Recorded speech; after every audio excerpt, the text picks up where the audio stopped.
really can't understand the depth of that pain. I mean, there's absolutely no way you can do it because it's like none other. And so that was a hard thing, a lesson for me to learn. And so I did that for a long time. And so that was something, but I knew then I was going to have to write a book. In fact, I got one of my professors with me and said, hey, I got to start writing a book. And so I'd meet with her every Monday morning, and we'd just sit in her office and cry. That's all we did, about 2 hours. We just sobbed. That poor lady had to go teach classes after that with swollen eyes, makeup all over the place. But she was a trooper. But that's all we did. And so I learned a lot from that, and which really changed all my perception of what we do and how we grieve in those types of things and the power of grief. And then I had, in 2015, my father and my mentor, he died. And that was kind of a beautiful thing because he was with me when my wife died. And he stayed with me, and I stayed with him for a while, and he did everything right during that whole thing. And then when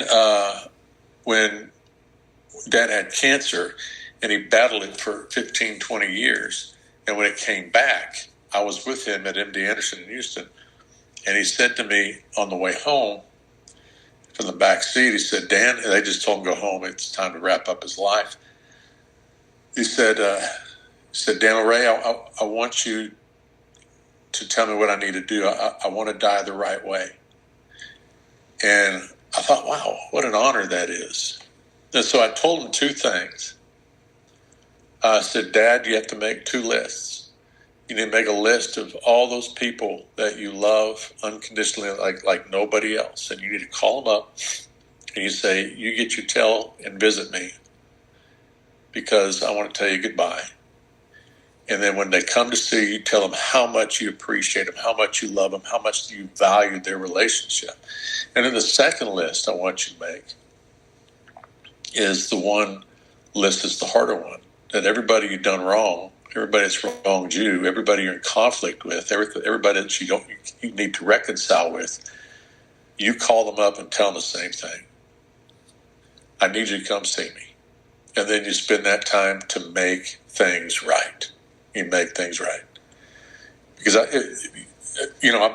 done hospice before, and I've seen people struggle tremendously when they have so many unresolved issues that are still there, and their death process goes on and on and on.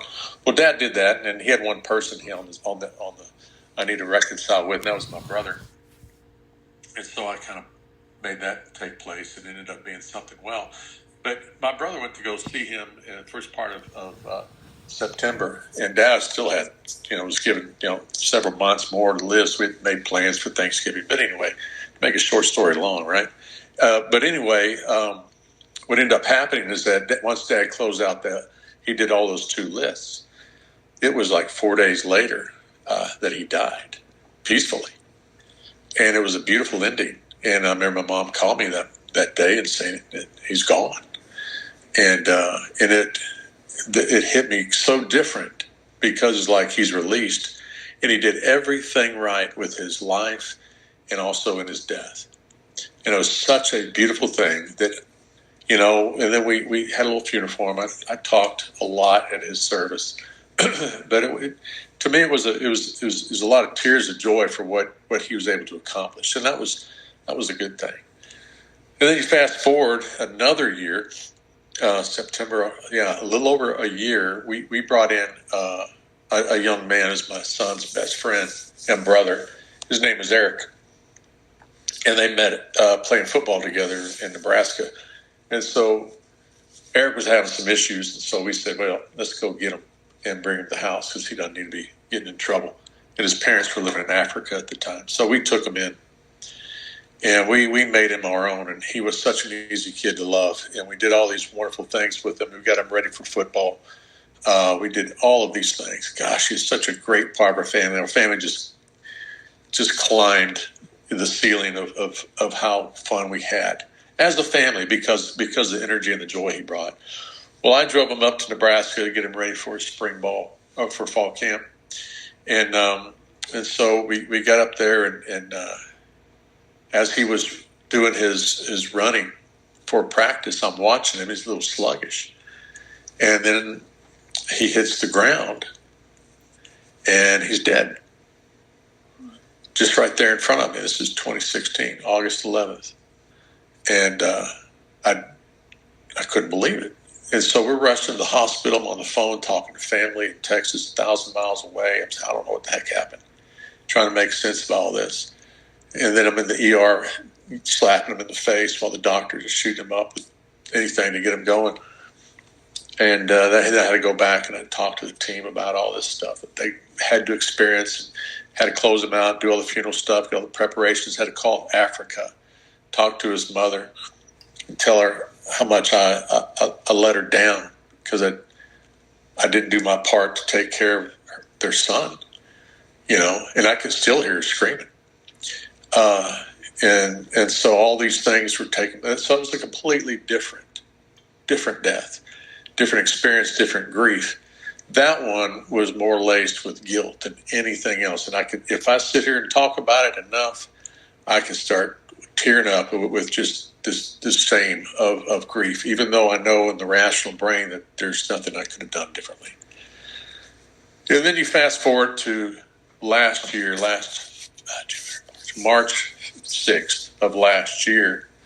I had a girl I was with for 3.5 years. We actually got engaged briefly, and then we broke off the engagement.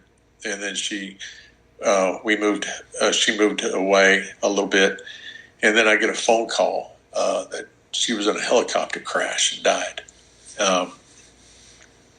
And that was like a kick in the stomach. That grief was amazingly crazy. That's like nothing I ever had before.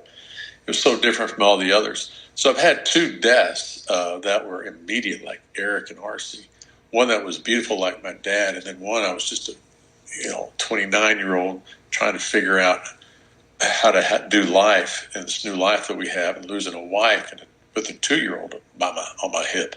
And so all those different experiences, in addition to being a minister and doing a ton of funerals, as we know, and also dealing with a lot of people in their grief. And one of the common denominators with me always doing funerals is I cry every time I preach. But I also learned the reason I'm crying is not for the person who dies, but I can see people's eyes now like I've never seen them before. And you can see that emptiness and that fear that's in their eyes, and just looking at them and saying, I know what you're about to go through. There's a furnace that you have to walk in, and you got to deal with all that heat for the next months and years, maybe, if you don't work through it. And so I start to feel what they're feeling and feel what they have yet to feel. And that breaks my heart. It breaks my heart. And I remember doing this with RC. I was just started doing stuff on TikTok. And then Carla, who's on here too, she says, hey, why don't you just tell your people what you're going through? I was doing stuff on purpose and church stuff. And so I just said, okay, I'd let them in on what was going on with RC. And I think I got like 11,000 views. And I was just like, what? And that's when I started noticing that these people are hurting. And there's an old text that says, and they were like sheep without a shepherd.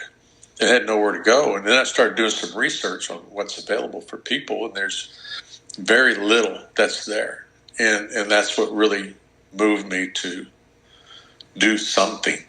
And so that do something is what we'll be dealing with, not just here, but also as we move forward as a company with Luminous and putting together a bereavement package for people